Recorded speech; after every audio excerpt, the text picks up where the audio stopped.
He's dangerous! He's breaking in! Ma'am. He's dangerous. He's breaking in. Diane Turner's voice echoed through the 911 dispatch center while she physically restrained David, a veteran FedEx driver. She felt like the hero of her own story until the homeowner stepped out and said 6 words that changed everything. Now, she's jobless, viral, and facing the reality of a lie that backfired in high definition. Join us in the fight against racial profiling. If you believe in accountability, hit subscribe and like to help this story reach more people. Your support keeps the truth alive. Tell me, what city are you watching from? David pulled the white FedEx truck to the curb in front of Mr. Henderson's house, the engine humming for a moment before he cut the ignition. It was one of those humid Georgia Tuesdays where the air felt thick enough to wear, and he could already feel the sweat starting under his collar. He hopped out of the cab, grabbed a heavy, medium-sized box from the back, and made his way up the paved walkway. He knew this delivery would take a minute. Mr. Henderson was in his 80s and didn't move as fast as he used to, but he was one of the few people on this route who always had a kind word or a cold bottle of water ready. David reached the porch and pressed the doorbell. He heard the chime echo inside, followed by the faint, slow shuffling of footsteps from deep within the house. While he waited, David didn't just stand there staring at the door. He pulled out his handheld scanner, toggling through his next 3 stops to see if he could shave some time off his afternoon loop. He stayed focused on the screen, leaning slightly against the porch railing to keep the weight of the package balanced on his hip. He was completely in his own world, thinking about getting through the rest of his shift and making it home in time for his daughter's basketball practice. The quiet of a suburban afternoon was broken by the sound of a car door slamming across the street. David didn't look up at first. People were always coming and going in Alpharetta. But then he heard the fast, rhythmic click of heels on the pavement, getting louder and closer. He glanced toward the sidewalk and saw a woman, Diane Turner, marching toward the property line with her phone held up at chest level, the screen glowing. She wasn't walking like someone coming over to say hello. She was walking like someone who had just spotted a leak in a dam. David kept his expression neutral, straightened his posture, and waited for Mr. Henderson to turn the deadbolt, unaware that the next 60 seconds were about to change his life. Diane Turner stepped off the curb, her phone gripped tightly in her right hand, positioned right at eye level as she crossed the street.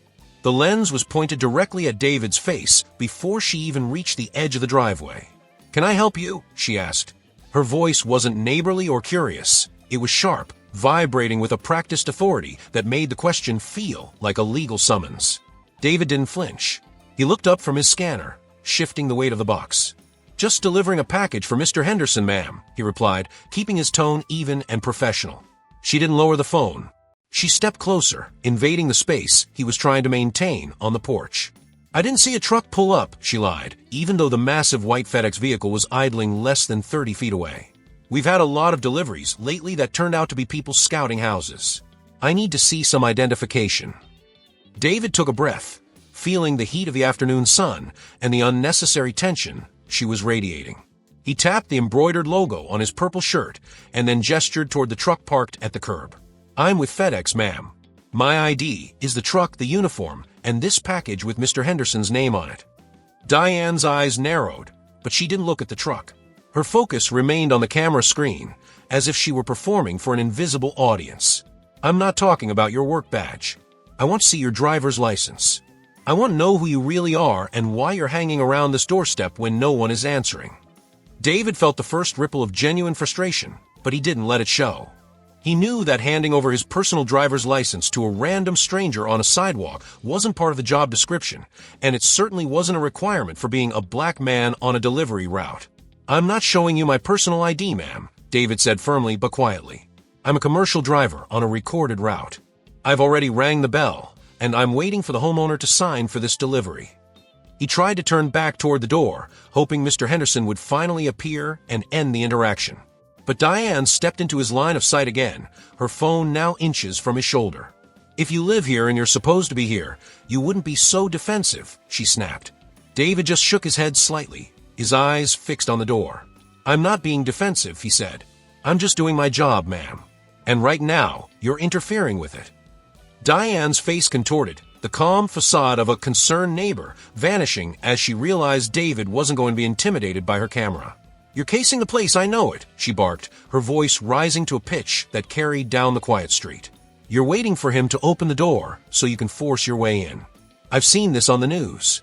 David shifted his feet, trying to put more distance between them. He reached for the porch railing, intending to step down and wait by his truck instead, but as he moved, Diane lunged forward. Her hand shot out and gripped the fabric of his purple FedEx polo, bunching the material tightly near his chest. "You're not going anywhere," she screamed. The physical contact sent a jolt through David. His first instinct was to swerve away or break her grip, but he checked himself instantly. He knew the optics. He knew that in a neighborhood like this, any movement from him could be twisted into an assault. He raised both hands, palms open and empty, holding them at shoulder height where her camera, and the doorbell camera he hoped was recording, could see them clearly. "Ma'am, let go of my shirt," David said, his voice dropping to a low, steady command. He didn't pull back. He didn't touch her. He stood like a statue while she held on to him, her knuckles white. With her free hand, she frantically swiped at her phone screen and pressed the emergency shortcut. She didn't wait for the dispatcher to finish their greeting. "I need police at 402 Willow Creek immediately," she yelled into the speaker. "There is a suspicious man. He's wearing a fake uniform, and he's trying to break into the Henderson residence right now. He's being aggressive with me. Hurry."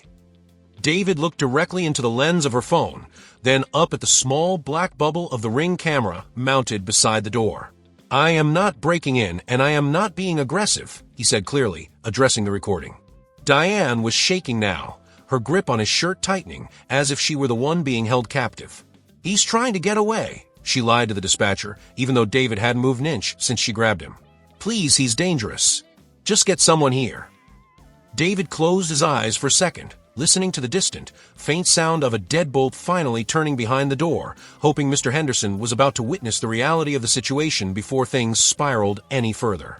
The low pulse of blue and red lights reflected off the windows of the idling FedEx truck as two patrol cars pulled to the curb, their sirens cut to a silent, heavy hum.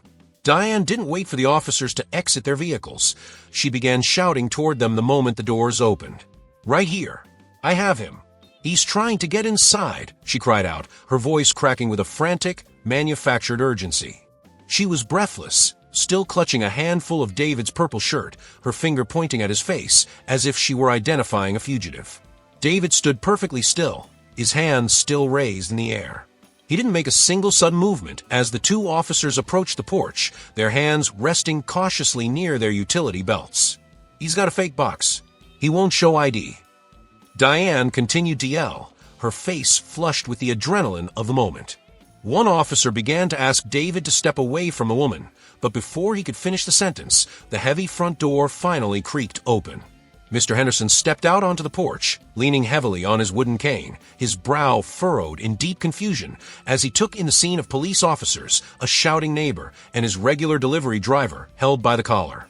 He looked at Diane's hand bunched in David's uniform and then at the officers. The confusion on his face instantly hardened into a sharp, cold anger. "Diane, take your hands off him this instant," Mr. Henderson commanded, his voice surprisingly loud and steady for a man his age. Diane froze, her grip loosening just enough for David to finally step back. "George, stay back. I caught him trying to." "You caught him doing his job." Mr. Henderson interrupted, stepping forward to stand beside David. He looked directly at the officers, who had stopped in their tracks. "Officers, this is David. He's been my driver for 3 years. He's a professional, a gentleman, and he's currently delivering a package I've been expecting all morning."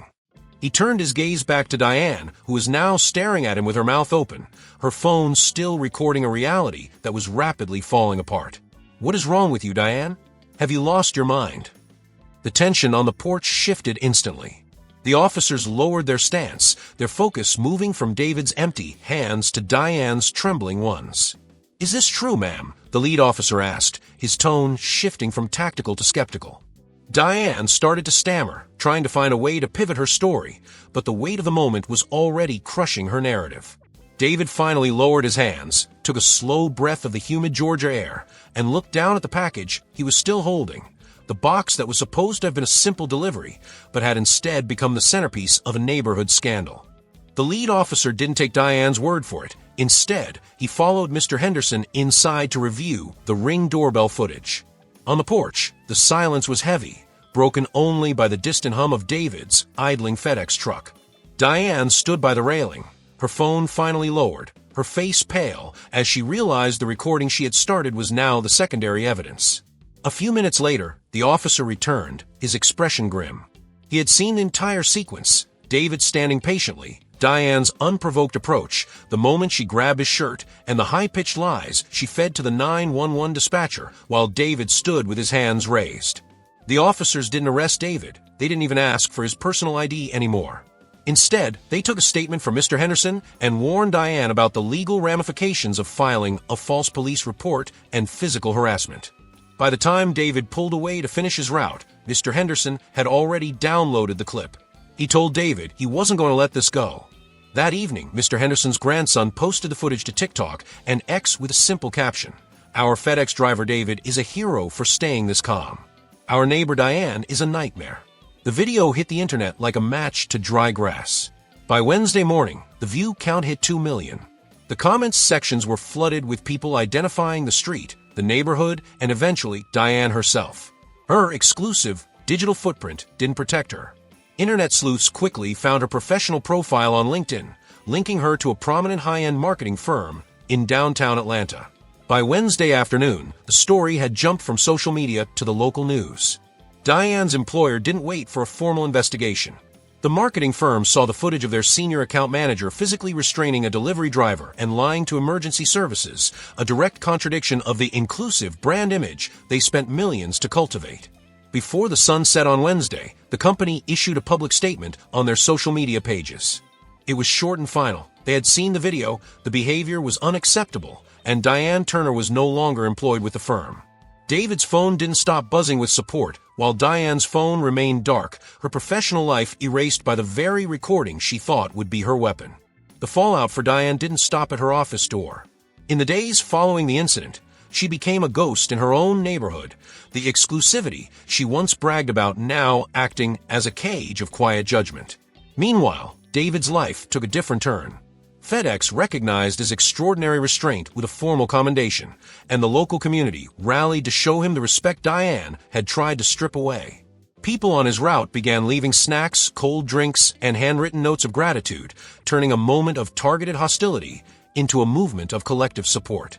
But as the digital dust settled, the story shifted from a simple viral moment to a much larger conversation. It wasn't just about one woman losing her job. It was about the underlying systems that made her feel entitled to call for state-sanctioned force over a package delivery. The footage served as a mirror, reflecting a reality that many refuse to see until it's captured in high definition. It forces us to ask, what would have happened if the camera wasn't there? This transition from a neighborhood dispute to a national dialogue leads us into a deeper look at the psychology behind these encounters and the real-world impact of misusing emergency services. Why does this keep happening? Psychologically, this is often referred to as implicit bias, where unconscious associations dictate a person's reaction to others. Diane didn't see a FedEx driver. She saw a disruption to her exclusive lifestyle. By breaking the fourth wall here, we have to acknowledge that the doorbell camera has become the great equalizer. It removes the he said, she said, and forces the public to see the reality of what many people of color face while simply performing their daily jobs. The takeaway here is simple. Accountability is the only cure for entitlement. Diane Turner lost her job, not because of a woke mob, but because she became a liability to her company. Professionalism isn't just for the person in the uniform. It's a standard we should all hold. If you see someone working in your neighborhood, a thank you goes a lot further than a 911 call. Don't let your bias write a check your life can't cash. Stories like David's are a reminder that the camera doesn't just record events, it changes the balance of power. But the conversation shouldn't end when the video stops. I want to hear from you. Have you ever witnessed someone misusing emergency services like this? Or have you been in a situation where a camera was the only thing that kept the truth from being twisted? Drop your thoughts in the comments below. Let's talk about how we can build neighborhoods that actually look out for one another instead of just looking out for people who look different. If you found value in this video and want to see more of these stories that are shaping our culture and holding people accountable, hit that subscribe button and turn on the notification bell. It's the best way to support the channel and ensure you never miss an update on the cases that matter. Thanks for watching, and remember, In a world where you could be anything, be the person who makes the neighborhood better, not the one calling 911 on the people who serve it. I'll see you in the next one.